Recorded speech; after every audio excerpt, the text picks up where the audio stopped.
Hi friends, मैं आपका दोस्त मनोज गुप्ता। आप हमारा चैनल तक्षशिला 2020 देख रहे हैं और इकोनॉमिक्स का जो मेन टॉपिक है नेशनल इनकम है, उसकी वीडियो आपको डाल दी थी। अब मैं शुरू से इकोनॉमिक्स है उसकी इंट्रोडक्शन करवा रहा हूँ, क्योंकि कुछ फ्रेंड्स ने कहा था कि स्टार्टिंग से करवाना हमें इकोनॉमिक्स का, तो स्टार्टिंग से करवा रहा हूँ। नेशनल इनकम इसलिए करवाया था क्योंकि +2 के एग्जाम भी नियर अबाउट है, तो वो इकोनॉमिक्स का ये कंसेप्ट है मेनली होता है सीबीएसई के पॉइंट ऑफ व्यू से, एचबीएसई के और जितने भी कम्पिटिटिव एग्जाम है, मिनिमम 1 या 2 क्वेश्चन या 1 या 2 क्वेश्चन है वो नेशनल इनकम में से पूछ लिए जाते हैं। और आप इन वीडियो को देखिए बार बार, और जब तक आपके ये तीनों मेथड्स और वो उसके कुछ क्लियर नहीं हो जाते, उसके बाद मैं आपको उसके जो नेशनल इनकम के थ्रू कैसे जो मेथड्स अप्लाई करके हम उसके सम निकाल सकते हैं, और एक नेशनल इनकम के बारे में जो कुछ इंपॉर्टेंट क्वेश्चन है वो जो हमारी नेक्स्ट वीडियो उनमें मिल जाएंगे आपको। तो बेसिकली मैं जो इकोनॉमिक्स है उसकी इंट्रोडक्शन बता रहा हूँ कि इकोनॉमिक्स वास्तव में है क्या, क्योंकि मैंने बताया जब तक आपको इसका मीनिंग वगैरह नहीं पता होगा तब तक आपका किसी सब्जेक्ट में इंटरेस्ट क्रिएट नहीं होता। तो हम इकोनॉमिक्स का मीनिंग अब है वो आपको बता रहे हैं ताकि आपको ये इजी लगे। हिंदी में हम अर्थशास्त्र बोलते हैं इसको। तो बेसिकली ये 2 वर्ड से लिया गया है, ये तो आप देख लेते हो, अर्थ प्लस शास्त्र। अर्थ का मतलब होता है धन, शास्त्र का मतलब होता है ज्ञान या अध्ययन। तो धन संबंधी जो ज्ञान है उससे रिलेटेड जो भी है वो इकोनॉमिक्स है। ये सिंपल वे है इकोनॉमिक्स को बताने का, लेकिन जो रियल मीनिंग है इकोनॉमिक्स का जो करंट में है वो आपको इस प्रकार पता लगेगा। जो इकोनॉमिक्स है उसमें मेनली फोकस किया जाता है 2 बातों पे। पहला तो लिया जाता है वांट्स को और दूसरा लिया जाता है रिसोर्सेज को। ये हमारी होती है आवश्यकता और ये होते हैं साधन। रिसोर्सेज को संसाधन बोलते हैं, साधन। मेनली इन 2 चीजों पे फोकस करना है और आपको इकोनॉमिक्स का जो लेटेस्ट मीनिंग है जो करंट में हम करते हैं वो यही मीनिंग लेते हैं। तो इसमें वांट्स को लिया जाता है। जो हमारी वांट्स है आपको पता है अनलिमिटेड होती है, यानी कि असीमित होती है, और आपके जो साधन होते हैं वो लिमिटेड होते हैं, यानी कि सीमित होते हैं। क्योंकि आपको पता है अगर हमारे रिसोर्सेज है वो अनलिमिटेड हो तो हमें कोई इकोनॉमिक्स की जरूरत ही नहीं पड़ेगी, क्योंकि रिसोर्सेज का मतलब है मान लो आपके पास मनी है, मनी अनलिमिटेड हो तो आपको इकोनॉमिक्स की जरूरत ही नहीं है। क्योंकि इकोनॉमिक्स की जरूरत ही तभी पड़ती है जब हमारे पास रिसोर्सेज क्या होते हैं, लिमिटेड होते हैं, और उसका हमें क्या करना होता है, प्रॉपर यूज करना होता है।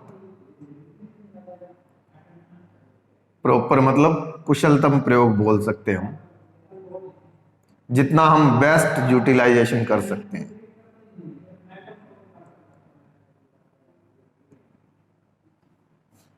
तो रिसोर्सेज क्या होते हैं, लिमिटेड होते हैं, वांट्स हमारी अनलिमिटेड होती है। पहले ये 2 बातों पे आपने ध्यान रखना है। थर्ड, जो आपके रिसोर्सेज होते हैं लिमिटेड है, लेकिन उनके क्या होते हैं, अल्टरनेटिव यूज होते हैं। अल्टरनेटिव का मतलब वैकल्पिक, जिसको हम कई सारे मतलब कई ऑप्शन होते हैं, आप यूज कर सकते हो अनेक।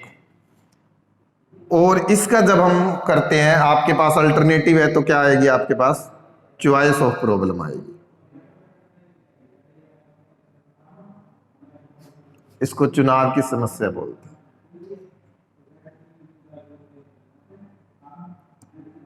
इन चीजों को मैं विद एग्जांपल आपको समझाऊंगा।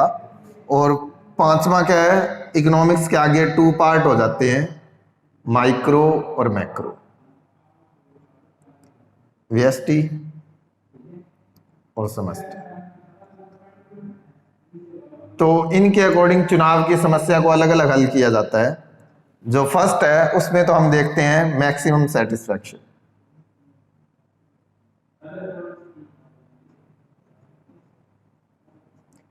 यानी कि अधिकतम संतुष्टि को देखा जाता है जब हम बात करेंगे तो अधिकतम संतुष्टि। और सेकंड हम बात करेंगे समष्टि, तब देखा जाता है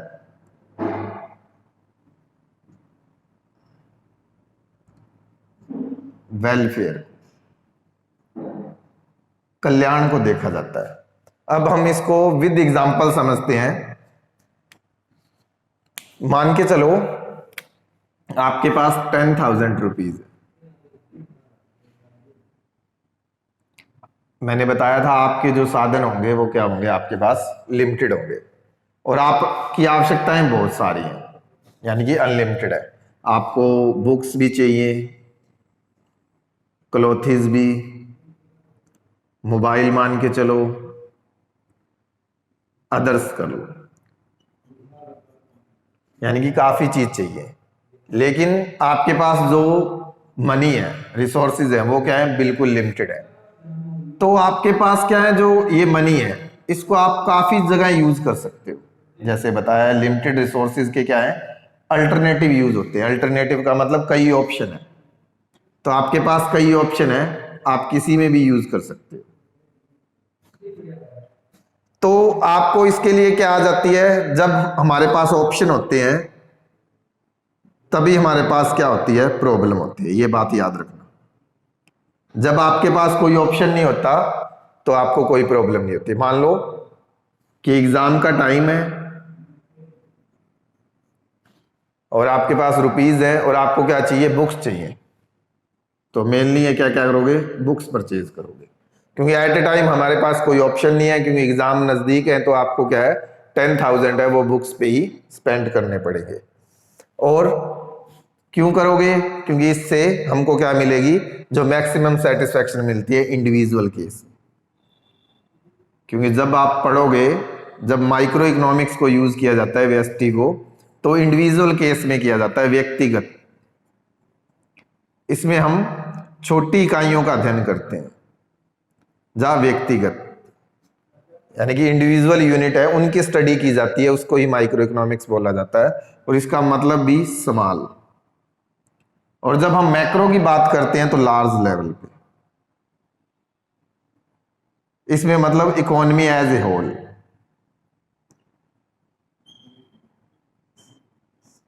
संपूर्ण अर्थव्यवस्था पे।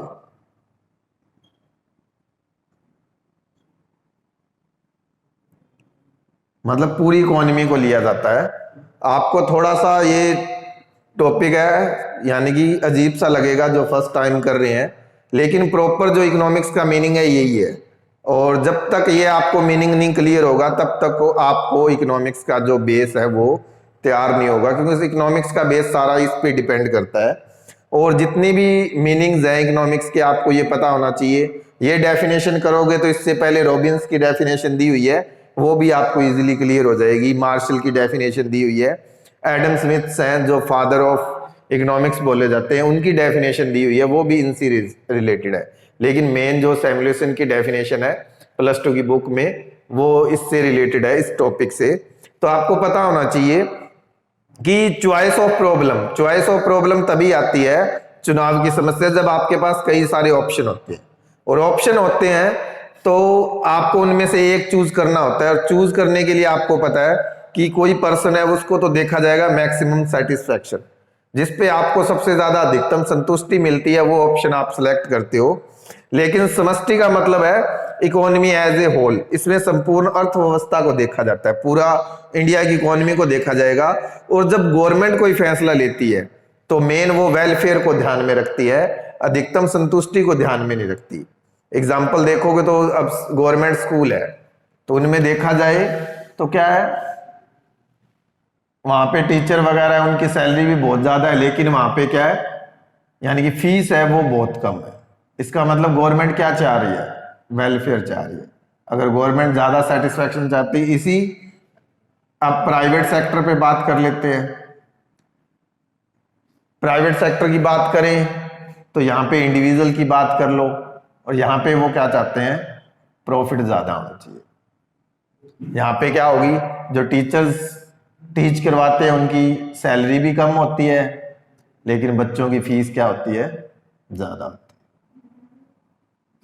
तो यही रीजन है कि जब इंडिविजुअल पे फोकस किया जाता है तो वो मैक्सिमम सेटिस्फैक्शन चाहता है। और जितने भी मान लो एग्जाम्पल के लिए प्राइवेट स्कूल है, वो ये चाहते हैं कि उनकी जो यानी कि प्रॉफिट है वो इंक्रीज हो, क्योंकि आपको पता है वहां टीचरों की सैलरी बहुत कम है, लेकिन बच्चों की जो ट्यूशन फीस है, एडमिशन फीस है, वो बहुत ज्यादा है। इसके कंपेयर गवर्नमेंट स्कूल पे आ जाओ, ये गवर्नमेंट के अंडर है, तो गवर्नमेंट क्या चाहती है कि वेलफेयर हो। वेलफेयर का मतलब एजुकेशन का राइट है, तो एजुकेशन प्रोवाइड होनी चाहिए। तो यहाँ गवर्नमेंट स्कूल है जो उनमें जो टीचर है उनकी सैलरी भी बहुत ज़्यादा होती है और जो फीस है बच्चों की वो बहुत कम होती है। और लेटेस्ट जो आया है वो अब 9 से +2 तक जो है आपसे फीस भी नहीं ली जाएगी, फ्री एजुकेशन प्रोवाइड की जाएगी। जो इस बजट में ऐलान हुआ है, जो हमारे हरियाणा सरकार का बजट है, उसमें 9 से लेके +2 तक के बच्चों के लिए ये गवर्नमेंट स्कूल में पहले फीस ली जाती थी, यानी कि 50-60 जितनी भी रुपीज, और अब क्या है गवर्नमेंट स्कूलों में वो फीस फ्री हो जाएगी, यानी कि 9 से +2। पहले 8 तक फ्री एजुकेशन दी जाती थी, अब 9 to +2 भी फ्री एजुकेशन मिलेगी। ये लेटेस्ट चेंज हुआ है। तो इसी प्रकार ये फुल इकोनॉमिक्स का है। अगर आपको 2 नंबर में अगर +2 के एग्जाम ऑफ पॉइंट से कर लो, +1 में कर लो, कहीं भी इकोनॉमिक्स का आपको मीनिंग पूछे तो आपको पर्टिकुलरली ये मीनिंग बताना पड़ेगा, सबसे अच्छा है। और इसी के बेस पे आगे जो इकोनॉमी प्रॉब्लम्स हैं कैसे दूर किया जाएगा, ये टॉपिक आएंगे। तो मेन इकोनॉमिक्स के लिए आपको बता दिया, मेन हिंदी में इसको अर्थशास्त्र बोलते हैं। और अर्थशास्त्र आपको बता दिया 2 वर्ड से मिलके बना है, अर्थ और शास्त्र। अर्थ का मतलब होता है धन और शास्त्र का मतलब होता है ज्ञान कर लो, अध्ययन कर लो। तो धन संबंधी जो अध्ययन किया जाता है उसको हम क्या बोलते हैं, अर्थशास्त्र बोलते हैं। लेकिन इकोनॉमिक्स में जो लेटेस्ट अब बता रहा हूं करंट में जो मीनिंग है वो ये लिया जाता है कि इकोनॉमिक्स में जो आवश्यकताएं हैं आपको पता है अनलिमिटेड होती हैं, जो हमारे रिसोर्सेज होते हैं, साधन, वो हमारे पास क्या होते हैं, लिमिटेड होते हैं। तो आपको पता है रिसोर्सेज साधन है वो लिमिटेड है, लेकिन लिमिटेड साधन के क्या होते हैं, काफी सारे ऑप्शन होते हैं, अल्टरनेटिव यूज है। आप इन साधनों को कहीं भी यूज कर सकते हो। सिंपल हो, एक एग्जांपल और दे देता हूं। मान लो लैंड है, भूमि, वो क्या है, सीमित है। सीमित है तो क्या है, उसके अल्टरनेटिव यूज है।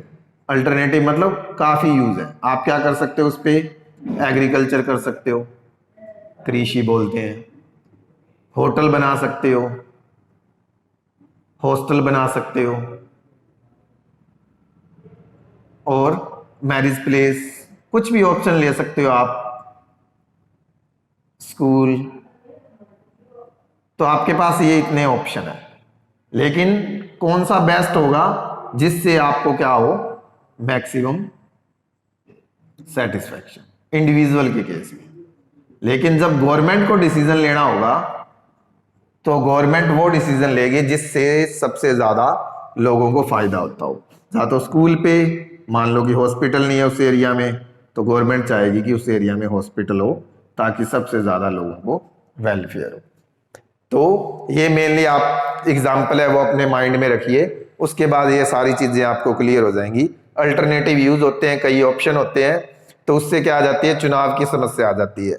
तो उसको 2 लेवल पे अलग अलग देखा जाता है, माइक्रो फर्स्ट पार्ट है और मैक्रो का है। और माइक्रो को बता दिया, छोटी इकाइयों का अध्ययन है, जहाँ व्यक्तिगत इकाइयों का अध्ययन किया जाता है, इंडिविजुअल यूनिट का, उसको हम माइक्रो इकोनॉमिक्स में लेते हैं। और जब हम मैक्रो की बात करेंगे तब क्या है, इकोनॉमी एज ए होल, संपूर्ण अर्थव्यवस्था का अध्ययन किया जाता है, तब हम यानी कि विकास और कल्याण यानी कि वेलफेयर को लेते हैं। ये प्रॉपर है जो आपका इकोनॉमिक्स का मीनिंग है। इसमें जब आगे हम करेंगे तो आपको बता देते हैं, यानी कि ओनली इकोनॉमिक्स में जब माइक्रो के बारे में बता रहा हूं कि मेनली जो टॉपिक होते हैं, जब हम माइक्रो इकोनॉमिक्स की बात करते हैं तो मेनली आपको फोकस करना होता है डिमांड पे। इससे पहले आ जाता है यूटिलिटी टॉपिक है, प्रोडक्शन पे, कॉस्ट पे, रेवेन्यू पे और मार्केट पे।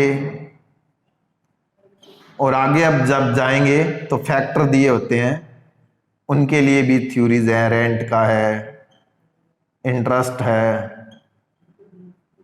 प्रॉफिट से रिलेटेड हैं, वेजेस से रिलेटेड हैं। ये सारे पॉइंट हैं जो हम माइक्रो में स्टडी करते हैं। और जब मैक्रो की बात आती है तब मेनली आपको मैंने टॉपिक करवा दिया है नेशनल इनकम, उसकी बात होगी। उसके बाद हम इसमें एक टॉपिक और है, डिमांड के साथ सप्लाई का भी स्टडी की जाती है। और जब डिमांड और सप्लाई की बात आती है वहां पे इंडिविजुअल देखते हैं, यहाँ पे एग्रीगेट देखी जाती है, एडी और एएस। एग्रीगेट डिमांड और एग्रीगेट सप्लाई को देखा जाता है। उसके बाद हम इक्विलिब्रियम यानी कि दोनों में संतुलन देखना होता है, संतुलन को इक्विलिब्रियम बोला जाता है। और ये केन्स के अकॉर्डिंग बहुत मेन क्वेश्चन है इसमें कि कहां पे फुल एम्प्लॉयमेंट होता है, कहां पे अंडर एम्प्लॉयमेंट और कहां पे बियॉन्ड।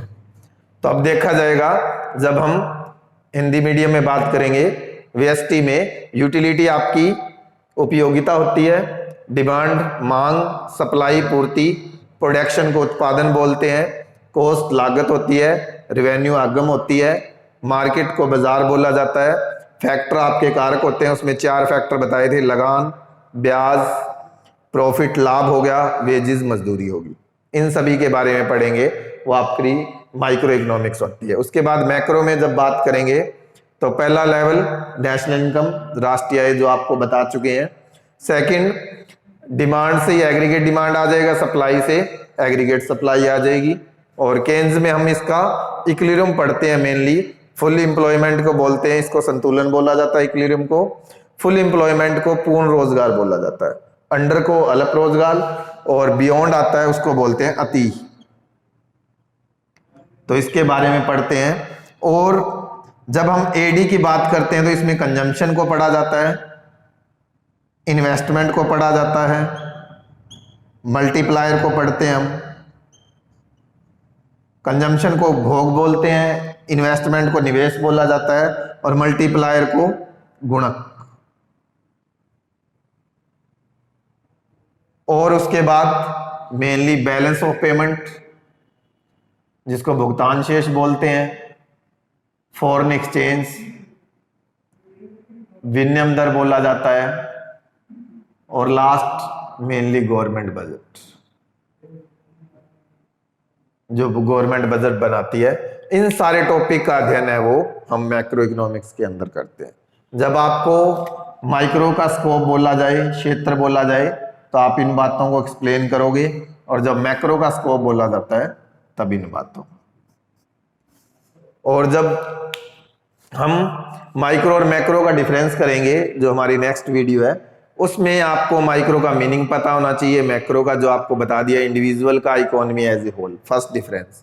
सेकंड, आप इनमें से कोई एग्जांपल दे सकते हो, सेकंड वो डिफरेंस हो जाएगा। मेनली 2 पॉइंट है, वो आपका इसी वीडियो में कवर हो चुका है। और नेक्स्ट वीडियो है जो उसमें हम माइक्रो और मैक्रो के, और जो मेनली आपके आती है PPC curve, production possibility curve, और आईसी इंडिविजुअल डिफरेंस कर्व है, उसके बारे में जो नेक्स्ट लेक्चर है वो हमारे होंगे।